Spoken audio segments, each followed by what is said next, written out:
अगस्त 18 को supreme court में एक बहुत इम्पॉर्टेंट हियरिंग थी और वो हियरिंग के बाद मैंने और रत्ना सिंह जो हमारे लीगल अफेयर्स लीड है उन्होंने एक प्रेस कॉन्फ्रेंस भी किया था।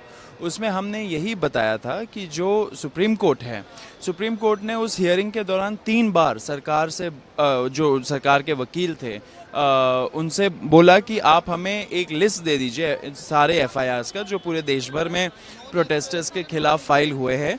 हम एक झटके में अपना 142 आर्टिकल 142 पावर यूज़ करके उसको एक झटके में ख़त्म कर देंगे प्रोटेस्टर्स के खिलाफ। अगर ये होता है तो फिर ये जो जुलाई 25 को कमिटमेंट किया था पूरे देश भर के सामने युवाओं से कि उनके खिलाफ कोई भी एफआईआर्स नहीं होंगे, जो एफआईआर्स होंगे वो वापस लिए जाएंगे, वो कमिटमेंट को फुलफिल करना सबसे आसान रहेगा क्योंकि सुप्रीम कोर्ट ही वो एक झटके में कर देगा।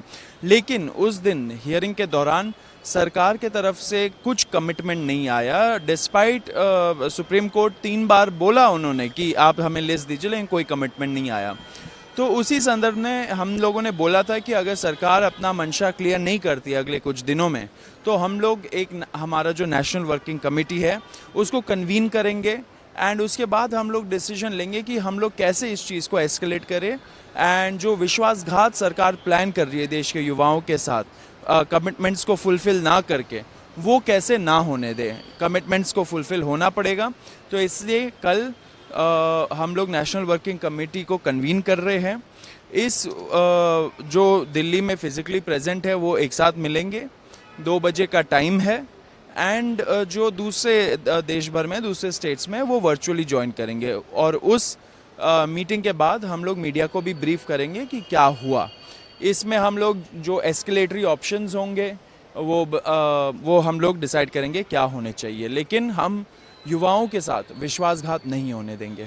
देखिए, थोड़ा तो शर्म आना चाहिए। जो लोग सरकार में बैठे हुए हैं उनकी नाकामी अभी एक्सपोज हो रही है, इसलिए वो इतने बौखलाए हुए हैं, इसलिए वो इतना घटिया ऑर्डर पास कर रहे हैं कि कोई भी स्कूलों के अंदर ना जाए, परमिशन लेके जाए वगैरह वगैरह। कॉकरोच जनता पार्टी का ये जो अभियान चल रहा है स्कूल ठीक करो, इससे पूरे इंटरनेट में, पूरे सोशल मीडिया में एंड अब न्यूज़ चैनल्स भी दिखा रहे कि हमारे जो गवर्नमेंट स्कूल्स हैं पूरे देश भर में कितना घटिया कंडीशन में है। 80 साल हो गए आज़ादी को, लेकिन तब भी हमारे जो स्कूल्स है वो देखने लायक भी नहीं बचे हैं। वहाँ पे कैसा एजुकेशन मिलता हो बच्चों को वो भगवान जाने।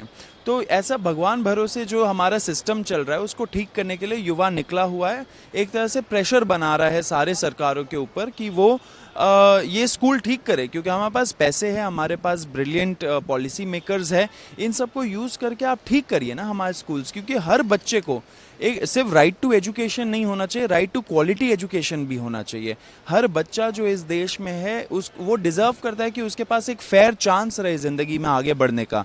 एंड अगर स्कूल में जो फंडामेंटल ईयर्स होते हैं बच्चे के, अगर वो स्कूल ही ठीक नहीं है, अगर वहाँ पे टीचर्स ही नहीं है, अगर वहाँ पे जाने के लिए रोड ही नहीं है, अगर वहाँ पे टेक्स्ट बुक नहीं है, टेबल नहीं है, कंप्यूटर नहीं है, फ़ैन नहीं है, टिन शेड में पढ़ रहे हैं 80 साल बाद आज़ादी के भी, तो ये आज़ादी किस बात की, किस चीज़ का हम लोग जश्न मनाएं। तो जो महाराष्ट्र में या बॉम्बे में जो सर्कुलर निकल रहा है कि आप रेस्ट्रिक्ट करिए, यूपी के कई सारे ज़िलों में निकल रहा है, राजस्थान पूरे स्टेट वाइड निकल चुका है, मुझे लगता है इससे कुछ नहीं होगा। देश का युवा जाना चाहता है, रिस्पॉन्सिबिलिटी ले रहा है। मैं तो रिक्वेस्ट करूंगा आपके माध्यम से कि सारे एमपीज़ एमएलएज ऐसे डिस्ट्रिक्ट के, ऐसे गाँव के, वो साथ में युवा के चले एंड वो जाके देखे कि उनके गांव में, उनके डिस्ट्रिक्ट में क्या प्रॉब्लम हो रहा है एंड उसमें सहयोग करें। वो एक्चुअली दिखाएगा कि हमारा लोकतंत्र काम कर रहा है। ये ना कि आप अपना जो फीलिंग्स है उसको आप छुपाने का कोशिश करें।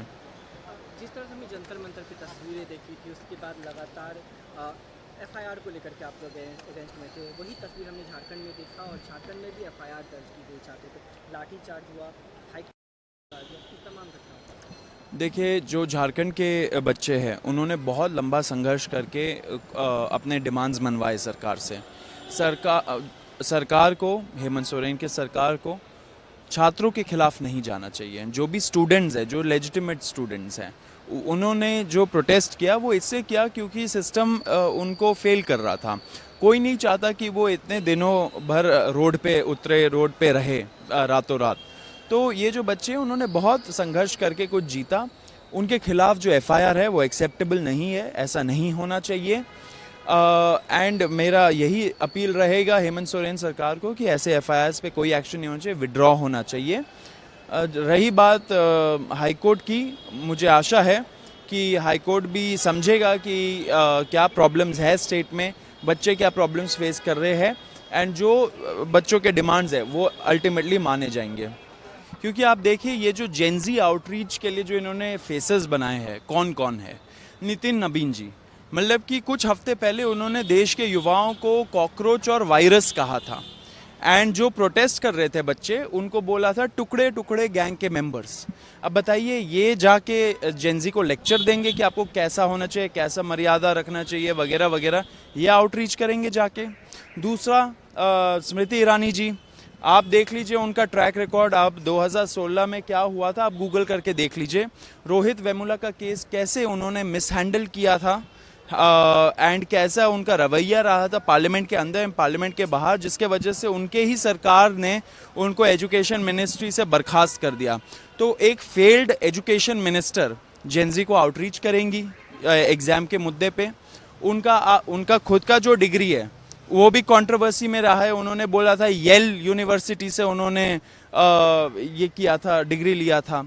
साथ साथ उन्होंने जिस तरीके से सारे हमारे सेंट्रल यूनिवर्सिटीज़ को डिसमेंटल किया था 2016 में, जब वो 2 साल से एचआरडी मिनिस्टर थी, वो भी आप ट्रैक रिकॉर्ड निकाल के देख लीजिए। तो मुझे लगता है ये सब झांसे दिए जाते हैं युवाओं को, एंड ये जेनजी आउटरीच आप ऐसे लोगों से नहीं करवा सकते। मैं तो रिक्वेस्ट करूंगा सरकार को कि आप ज़रूर जेनजी को आउटरीच करिए, लेकिन कुछ क्रेडिबल फेसेस लाइए ना। बहुत सारे दिग्गज लोग होंगे पूरे देश भर में,